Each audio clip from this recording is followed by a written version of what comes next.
पे नहीं जम रहा है। एक तरफ खेसारी लाल अपने आप को इम्प्रूव करने के लिए किस तरह बॉडी बना रहे हैं, कैसे कैसे रोल्स कर रहे हैं, पर आप वही घिसा पिटा मुँह छिलवाए भी हो तो उस गाने करने के। हालांकि खेसारी लाल का जो गाना है ये पवन सिंह के गाने से व्यूज के मामले में जी तब कैसे हैं। आज हम लोग बहुत दिन बाद वीडियो बनाने आए हैं क्योंकि पवन सिंह और खेसारी लाल यादव का दोनों का एक ही साथ कल गाना आया था, तो हम लोग भी सोचे कि गाने के बारे में बात तो करेंगे, रिव्यू करके भी बताएंगे, लेकिन गाना कुछ चल जाए तो बात करने में ज़्यादा मज़ा आता है। बात तो सही है। तो गाना चला कि नहीं चला ये अलग वाली बात है। हालांकि हम लोगों ने टाइम दिया गाना चलने का ताकि इसके बारे में बात करने में मज़ा आए, और ख़ास करके जब पवन सिंह और खेसारी लाल यादव का साथ में गाना आता है और हम लोग बात इसके बारे में न करिए तो हो ही नहीं सकता है, क्योंकि ये दोनों ही भोजपुरी का सरताज बने हुए हैं। तो आइए फिर शुरू करते हैं इस वीडियो को।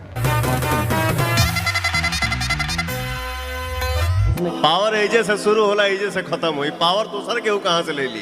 पागल लोगों ने क्या दिया।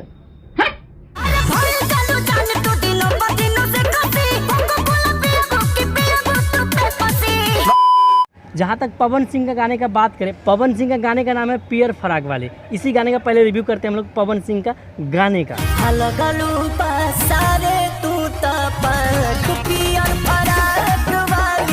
अब पवन सिंह के गाने की स्टोरी लाइन की बात करें तो ये स्टोरी लाइन इस तरह से गाने में दर्शाया गया है कि पवन सिंह गए हुए थे बारात में और लड़की को इम्प्रेस करने के लिए लड़की से नंबर मांगा जाता है, यही गाने में दर्शाया गया है। अब बात करते हैं गाने में क्या क्या अच्छा है, और उसके बाद ये भी बात करेंगे कि क्या क्या अच्छा इस गाने में हो सकता था। तो इस गाने में जो अच्छा लगा भाई साहब, इस गाने का लिरिक्स एक नंबर लिरिक्स है, और म्यूजिक प्रियांशु सिंह का तो आप लोग को पता ही होगा कि प्रियांशु सिंह और पवन सिंह का जोड़ी तहलका मचा ही देते हैं। तो हालांकि लिरिक्स इस गाने का बढ़िया है, अच्छा है, इस चीज़ को मैं अच्छा कह सकता हूँ। अब बात करते हैं कि इस गाने में अच्छा क्या हो सकता है। भाई साहब अच्छा ये हो सकता है, कोरियोग्राफी में अच्छा हो सकता था। 57 साल की उम्र में भी सलमान खान अगर हीरोइन के साथ में पिक्चर लेके आता है तो भाई साहब वो दिख जाता है कि वास्तव में हीरो है। लेकिन पवन सिंह तो 34-35 की उम्र में भाई साहब 55 का दिख रहा है। इतना ज़्यादा एज डिफरेंस लग रहा है हीरो और हीरोइन में। भाई साहब जिस लड़के का शादी हो रहा है ना, जिसके शादी में पवन सिंह गए हैं, उस लड़की को पटा रहे हैं ना, वो महाराज उससे ज़्यादा जवान लग रहे हैं। हालांकि वो उसका भैया होगा तभी ना उसका साली को पटा रहे हैं,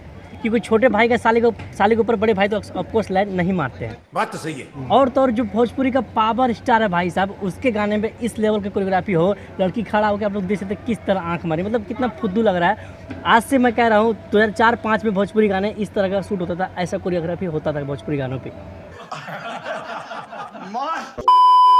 पवन सिंह जिस टाइप का इस गाने पे लग रहा है एकदम मूंछों के साथ, भाई साहब इतना भद्दा लग रहे हो आप। नहीं, मैं ये नहीं कह रहा हूँ आप पे मूंछ नहीं जच रहा है, बट जो हीरोइन आपके साथ है उसके साथ आपका मूंछ आपका मुंह पे नहीं जम रहा है।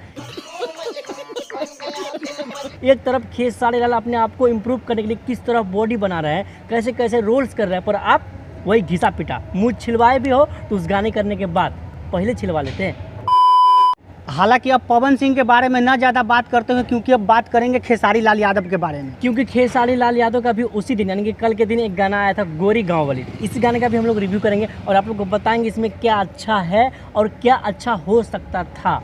गाना इस लेवल का है जो कोको कोला बजा था ना पिछले साल, भाई साहब सेम उसी लेवल का खेसारी लाल ने इस गाना को भी विजुअल दिखाने की कोशिश किया है, लेकिन उस हिसाब से इस गाने में म्यूजिक नहीं है तो टच नहीं हो रहा है गाना। बात तो सही है। तो इस गाने का जो अच्छा है ना, जिसके बारे में बोला क्या अच्छा है, तो भाई साहब एक नंबर इसका कोरियोग्राफी है। कोको कोला को मतलब टच दे रहा है, मतलब लगेगा कि हाँ देख रहे हैं।